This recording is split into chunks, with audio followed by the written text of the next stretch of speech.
ناظرین کرام، ہمارا دین ہمیں اس بات کی تعلیم دیتا ہے کہ جب کسی کی موت کی ہمیں خبر ملے تو ہمیں انا للہ و انا الیہ راجعون پڑھنا چاہیے۔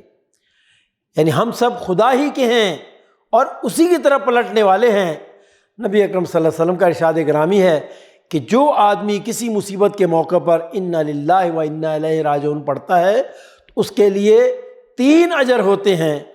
نمبر 1 یہ کہ اس پر اللہ کی طرف سے رحمت اور سلامتی اترتی ہے۔ نمبر 2 یہ کہ اسے حق کی تلاش اور جستجو کا اجر ملتا ہے۔ نمبر 3 یہ کہ اس کے نقصانات کی تلافی کی جاتی ہے اور اسے فوت ہونے والی چیز کا اس سے اچھا بدلہ عطا کیا جاتا ہے۔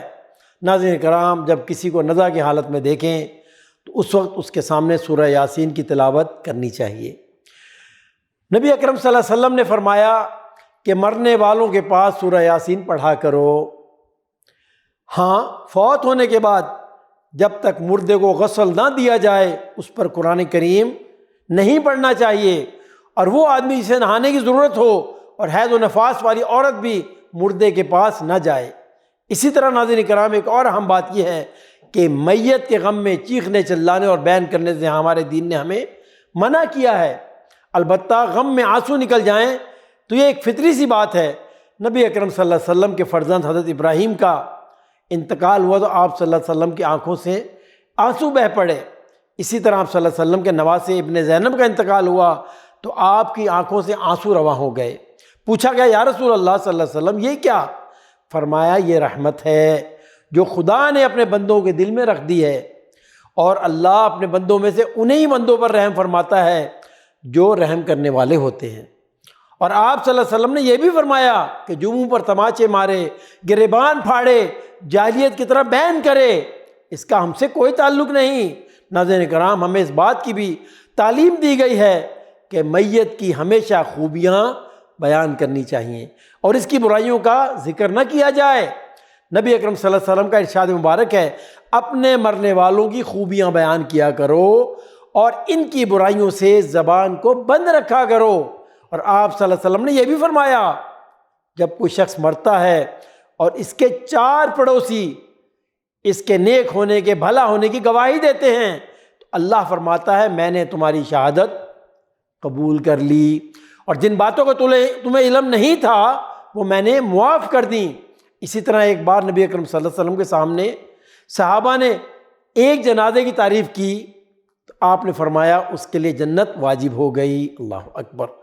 لوگوں، تم زمین پر اللہ کے گواہ ہو کہ تم جسے اچھا کہتے ہو اللہ اسے جنت میں داخل کر دیتا ہے، اور تم جسے برا کہتے ہو اللہ اسے دوزخ میں بھیج دیتا ہے۔ اور آپ صلی اللہ علیہ وسلم نے یہ بھی فرمایا کہ جب کسی مریض کی عیادت کو جاؤ یا کسی جنازے میں شرکت کرو ہمیشہ زبان سے خیر کے کلمات کہو، کیونکہ فرشتے تمہاری باتوں پر آمین کہتے ہیں۔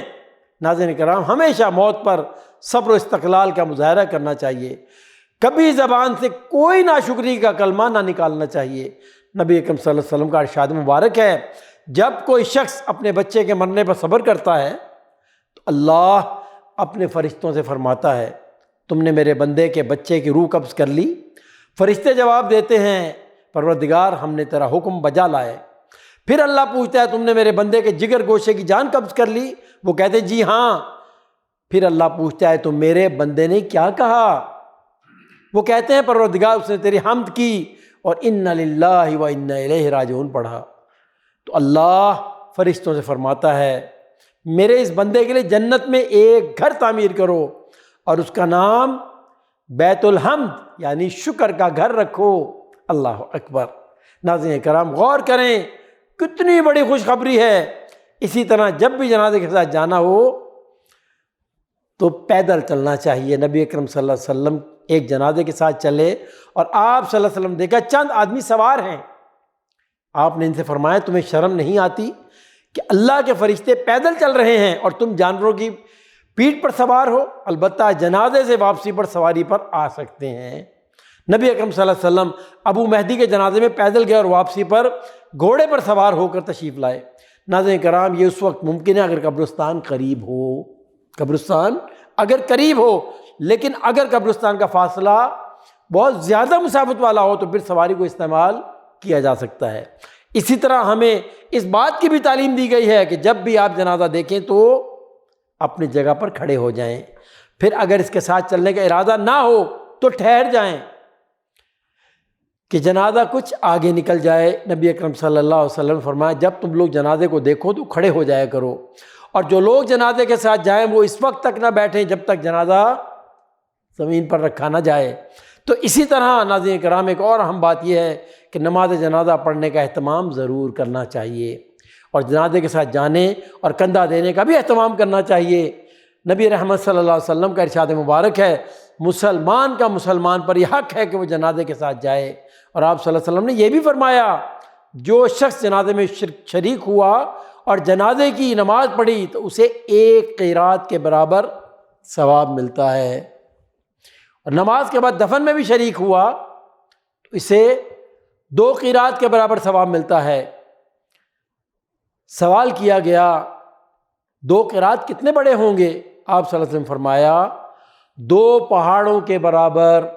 ناظرین کرام پہاڑ کتنے بڑے ہوتے ہیں، غور کریں کتنا اجر و ثواب ہے نماز جنازہ پڑھنے کا اور تدفین کے عمل میں شامل ہونے کا۔ اسی طرح ناظرین کرام عزیز و رشتہ داروں یا پاس پڑوس میں کسی کے ہاں میت ہو جائے تو اس کے ہاں 2 ایک وقت کا کھانا ضرور بھیجنا چاہیے، اس لیے کہ وہ غم میں پریشان ہوں گے۔ جامع ترمذی میں ہے کہ جب حضرت جعفر رضی اللہ تعالیٰ عنہ کے شہید ہونے کی خبر آئی تو آپ صلی اللہ علیہ وسلم نے اپنے گھر والوں سے فرمایا جعفر کے گھر والوں کے لیے کھانا تیار کرو، وہ آج غمگین ہیں اور مشغول ہیں، اور اسی طرح 3 دن سے زیادہ میت کا سوگ نہیں کرنا چاہیے۔ البتہ کسی عورت کا شوہر اگر مر جائے تو اس کے سوگ کی مدت 4 ماہ اور 10 دن ہے۔ میت کی طرف سے حسب حیثیت صدقہ خیرات بھی کرنا چاہیے، البتہ اس معاملے میں غیر مسنون رسموں سے بچنے کی پوری کوشش کرنی چاہیے۔